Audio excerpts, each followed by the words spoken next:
Ang tinutukoy ay ang Book of Enoch, pero mas tamang sabihin, hindi siya isinama sa opisyal na kanon ng Biblia ng maraming simbahan.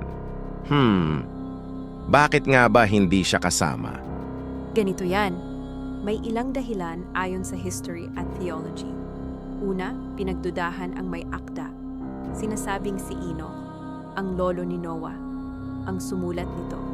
Pero maraming scholar ang naniniwalang mas huli itong naisulat, hindi sa panahon niya. Ikalawa, nilalaman na masyadong kakaiba. May mga kwento tungkol sa mga watchers, mga anghel na bumaba sa lupa, mga higante o Nephilim, at mga lihim ng langit ng mga bituin at ng hatol sa mundo. Para sa ilang leader noon, masyado itong mystikal at maaaring magdulot ng maling interpretasyon. Ikatlo, hindi tinanggap ng karamihan ng simbahan. Noong binubuo ang opisyal na listahan ng mga aklat o kanon, hindi ito napasok sa final list ng karamihan ng Kristiyanong denominasyon. Pero may twist. Hindi lahat tinanggal sa Ethiopian Orthodox Church.